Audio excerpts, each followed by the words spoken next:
এই সময়টা আপনি একটু ঠান্ডা মাথায় বাসায় গিয়ে চিন্তা করেন। আজকে আদনান ভাই ওয়াজ করে গেছে, আমি একটু চিন্তা করি, আপনার আমার হায়াত সর্বোচ্চ হয়তো ৬০-৭০ বছর, আরও হয়তো আল্লাহ বাড়াই দিলে ১০০ বছর, এর বেশি গড়াইও আমাদের নাই, আছে?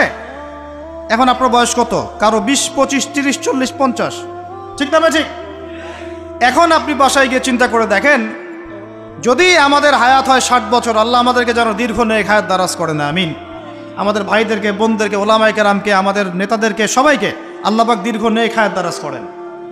এখন কথা হচ্ছে, যদি ধরে নেই যে আমাদের হায়াত ৬০ বছর, আপনার আমার বয়স থেকে কিন্তু ৩০, ৪০, ৫০ বছর অলরেডি চলে গেছে। এখন চিন্তা করবেন যে এই সময় যেটা চলে গেল, এই সময়ের মধ্যে আমি কতটুকু নামাজ পড়েছি, কতটুকু রোজা রেখেছি, যাকাত দিয়েছি কতটুকু, হজ ফরজ হয়েছে করেছি কিনা, দিনের পথে আমার অবদান কি, দিনের পথে আমার অবদান কি, আল্লাহর দিনকে যে আল্লাহ সাহায্য করতে বললেন আমি কি করেছি, এই ৬০-৭০ বছরে কত পাপ করেছি হিসাব নাই। এই পাপগুলো লিস্ট করেন, দেখেন চোখ দিয়ে পানি ঝরতে থাকবে। আমার কথায় নারাজ হচ্ছেন? এই পাপগুলো লিস্ট করেন, চোখ দিয়ে পানি ঝরবে, আল্লাহ আমাদেরকে মাফ করে দেন। সবাই বলি আমি। কত কবিরা গুনাহ হয়েছে, কত সগীরা। তবে সন্তুষ্টির কথা এটাই, যদি এটা উপলব্ধি হয় যে না ভুল হয়ে গেছে, আপনি ওযু করে আসেন, 2 রাকাত নামাজ পড়েন, আল্লাহর কাছে ইস্তেগফার করেন, বলেন আস্তাগফিরুল্লাহ আল্লাযী লা ইলাহা ইল্লা হুয়াল হাইয়ুল কাইয়্যুম ওয়া আতুবু ইলাইহি। আল্লাহ পাক এক মুহূর্তে আপনার সব পাপ তো মাফ করে দিবেনই, সব গুনাহকে নেকি দিয়ে পরিবর্তন করে দিবেন ইনশাআল্লাহ। সময়ের কসম বলতে আল্লাহ কি বুঝিয়েছেন ভাই আমার সাথে বলেন? সময়ের গুরুত্ব, সময়ের, আরো আসতে বলেন, সময়ের, ওয়াল আসরি মানে সময়ের কসম, মানে সময়ের গুরুত্ব। আমাদেরকে সময়কে গুরুত্ব প্রদান করতে হবে। আল্লাহ পাক তৌফিক দান করেন। আজকে বাসায় কি করব? হায়াতের হিসাব নিব, কি করেছি এত বছরে, আর কি কি পাপ করেছি, পাপগুলোর কথা মনে পড়লে তওবা করে ফিরে আসবো ইনশাআল্লাহ। আল্লাহ পাক তৌফিক দান করেন। আর এখন বাকি সময় যতটুকু হায়াত আমাদের বাকি আছে, আমাদের কি কর্তব্য বলেন ভাই? আমাদের কর্তব্য কি এতটুকুই, যেভাবে জীবনযাপন করছি এইটুকুই করব, না আমাদের আরো কোনো কর্তব্য আছে? কথা কি বোঝা যায় না যায় না? আমাদের কর্তব্য কি বলেন? 1 নাম্বার, আমরা নিজেরা আগে আল্লাহ পাকের কোরআন এবং নবীর সুন্নতের উপর আমল করবো ইনশাআল্লাহ, রাজি আছি?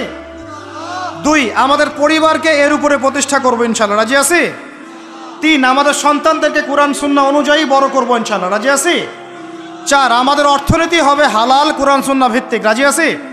5, আমাদের শিক্ষা হবে কোরআন সুন্নাহ ভিত্তিক, রাজি আছেন? আমাদের সামাজিক যে সিস্টেম এটা হবে কোরআন সুন্নাহ ভিত্তিক, রাজি আছেন? এর উপরে আমি গেলাম না। সমাজ পরিবর্তন হলে উপরটা এমনি পরিবর্তন হয়ে যাবে ইনশাআল্লাহ, অটোমেটিক্যালি। ওয়াল আসরি, সময়ের কসম।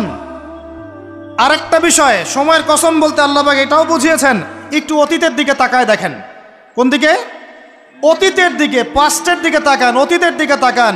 যুগ যুগ ধরে একটা সুন্নতের দিকে আপনি তাকান, যে পৃথিবীর শুরু থেকে কিয়ামত পর্যন্ত আল্লাহ পাকের একটা সুন্নত আছে। আল্লাহর সুন্নত কি? আল্লাহর সুন্নত এটা, প্রত্যেক যুগে যুগে যে বা যারাই আল্লাহর বিধান মেনে চলেছে, আল্লাহ পাক তাদেরকে দুনিয়াতেও সমৃদ্ধি দিয়েছেন, পরকালে জান্নাত দিয়েছেন, সুবহানাল্লাহ। আর দুনিয়াতে প্রত্যেক যুগে যুগে যে বা যারাই আল্লাহর বিধান মানে নাই, রাসূলের বিধান মানে নাই, আল্লাহ দুনিয়াতে লাঞ্ছিত করেছেন, পরকালে জাহান্নাম দিয়েছেন। বলেন নাউজুবিল্লাহ। আমার কথা বুঝতে পারলেন ভাই? আরো একবার রিপিট করছি, আল্লাহর সুন্নত কি? আল্লাহর সুন্নত হচ্ছে প্রত্যেক যুগে যুগে যে বা যারাই আল্লাহ এবং তার রাসূলের বিধান মেনে চলেছে, আল্লাহ দুনিয়াতেও সুখী করেছেন, পরকালেও জান্নাত দিয়েছে। প্রত্যেক যুগে যুগে যে বা যারাই দুনিয়াতে আল্লাহ এবং তার রাসূলের বিধান মেনে চলে নাই, দুনিয়াতেও লাঞ্ছনা, পরকালেও বলেন লাঞ্ছনা। এখন একটা এক্সাম্পল দেই, নূহ আলাইহিস সালামের যুগ দেখেন, যারা আল্লাহর বিধান মেনেছে আল্লাহ নাজাত দিয়েছেন, মানে নাই ডুবিয়ে মেরেছেন, ঠিক আছে কথা? মূসার যুগ দেখেন আলাইহিস সালাম, আল্লাহর বিধান মেনেছে, বনু ইসরাইলকে নাজাত দিয়েছেন, মানে নাই ফেরাউনকে ডুবায় মেরেছেন। দেখেন আপনি শুআয়বের কওমকে দেখেন, শুআয়ব আলাইহিস সালামের কওম, কওমে মাদিয়ান, আল্লাহর বিধান মেনেছে, যারা আল্লাহ পাক নাজাত দিয়েছেন, মানে নাই ভূমিকম্প দিয়ে ধ্বংস করেছে। কওমে লূত, কিছু মানুষ বিধান মেনেছে, আল্লাহ নাজাত দিয়েছেন, মানে নাই আল্লাহ রব্বুল আলামিন লূত আলাইহিস সালামের কওমকে একদম আসমানে উঠিয়ে পাথর নিক্ষেপ করে থেতলা করে আবার উল্টা দিকে দাফন করে দিয়েছেন। নাউজুবিল্লাহ। এদের পাপ ছিল, এটা সমকামী ছিল, সমকামী, যে সমকামিতা এখন ছড়িয়ে পড়ছে আপনাদের মধ্যে। নাউজুবিল্লাহ। আল্লাহ পাক আমাদেরকে হেফাজত করেন। একইভাবে নবী সাল্লাল্লাহু আলাইহি ওয়াসাল্লামের যুগ তাকান, এই যে আবু জেহেল, আবু লাহাব, উতবা, শাইবা, রাবিআ, এরা আল্লাহর বিধান মানে নাই, আল্লাহ ধ্বংস করেছেন। আবু বকর, ওমর, ওসমান, আলী রাদিয়াল্লাহু আনহু আজমাইন, তারা মেনেছেন, আল্লাহ দুনিয়াতে সমৃদ্ধি দিয়েছেন, পরকালে জান্নাত। বুঝাতে পারলাম কি ভাই? বলে আসরি মানে কি বুঝাতে পারলাম? আল্লাহ পাক এই সময়ের কসম করে বলছেন, হে মানুষ শোনো, ইন্নাল ইনসানা লাফি খুসর, সমস্ত মানুষই ক্ষতির মধ্যে আছে। বলেন নাউজুবিল্লাহ।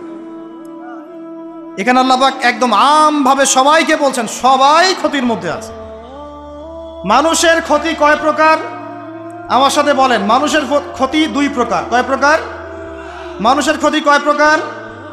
এক, ইহকালীন ক্ষতি, দুই, পরকালীন ক্ষতি। এক, ইহকালীন ক্ষতি, দুই, পরকালীন ক্ষতি। ইহকালীন ক্ষতি কি? ইহকালীন ক্ষতি হচ্ছে সূরাতুল রুমের এই আয়াতটা। আল্লাহ পাক বলছেন, বা'দা আউযু বিল্লাহি মিনাশ শাইতানির রাজিম, যাহারাল ফাসাদু ফিল বাররি ওয়াল বাহরি বিমা কাসাবাত আইদিন নাস। আল্লাহ পাক বলছেন, জলে, জলে মানে পানিতে, এবং স্থলে মানে এই যে জমিনে, জলে এবং স্থলে যত বিপর্যয়, অরাজকতা, এই যে আপনারা দেখছেন ফাসাদ, ফিতনা যে ছড়িয়ে পড়ছে, এগুলো মানুষের হাতের কামাই, মানুষের হাতের কামাই। বনভূমি উজাড় করেছে কে? জিন না মানুষ?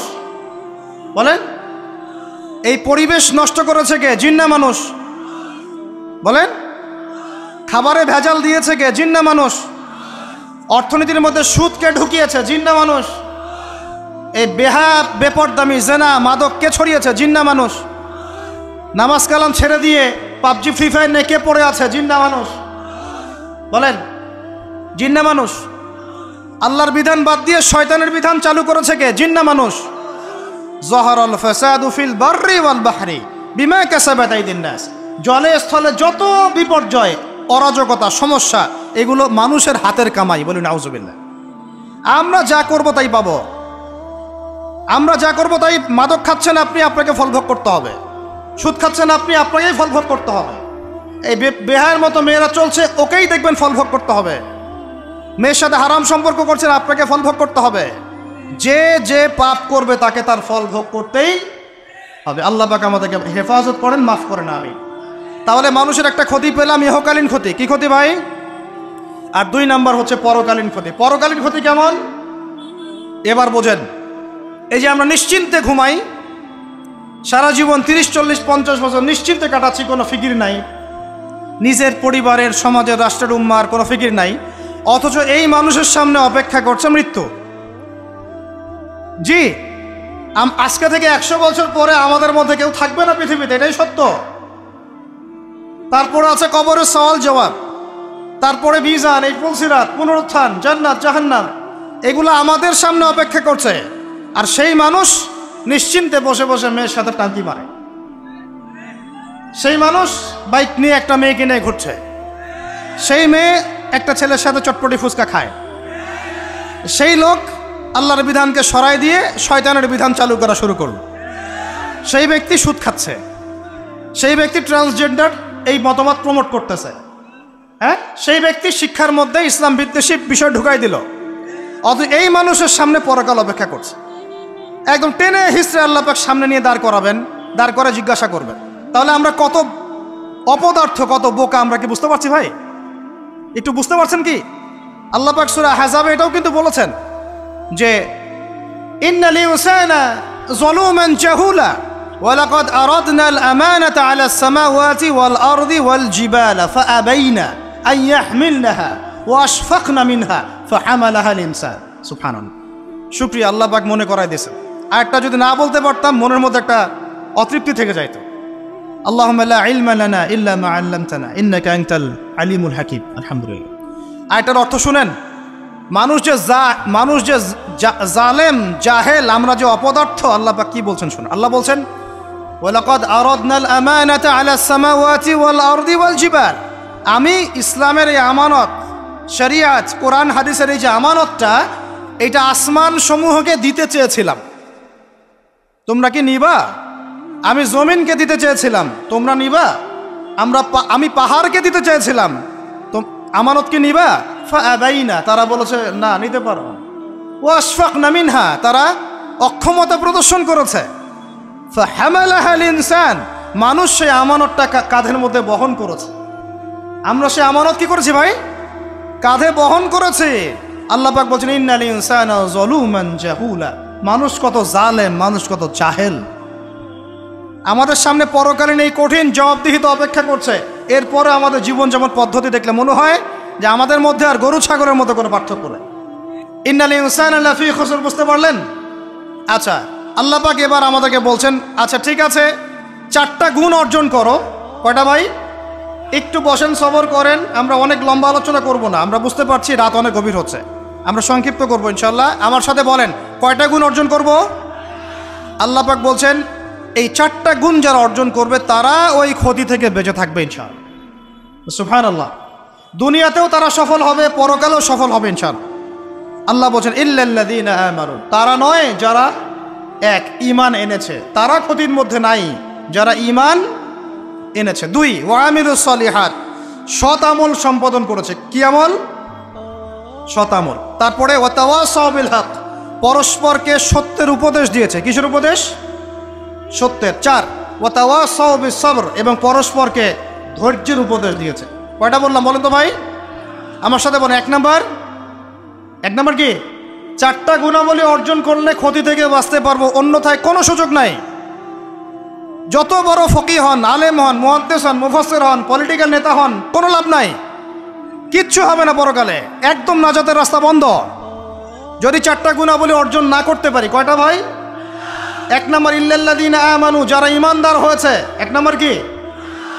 ইমানদার হয়েছে, পাক্কা ইমানদার হয়েছে। 2 নাম্বার ওয়া আমিলুস সলিহাত, সৎ আমল করেছে। কি আমল? ওয়া তাওয়াসাউ বিল হক, হকের দাওয়াত দিয়েছে। কিসের দাওয়াত? 4 নাম্বার ওয়া তাওয়াসাউ বিস সবর, ধৈর্যের দাওয়াত দিয়েছে, ধৈর্যের উপদেশ। কিসের উপদেশ? এটা কি শুধু একজন ব্যক্তির উপরে বর্তাবে না সবার উপর দায়িত্ব? এই সূরায় কি শুধু আলেমদেরকে উদ্দেশ্য করা হচ্ছে? শুধু মুফাসসিরদেরকে, শুধু মুহাদ্দিসদেরকে, শুধু বক্তাদেরকে, নাকি সবাইকে? এই সবাই মিলে যখন এই 4টা গুণাবলী অর্জন করবেন দেখবেন ইনশাআল্লাহ দুনিয়াতেও বিজয় আমাদের, পরকালে আমাদের ইনশাআল্লাহ।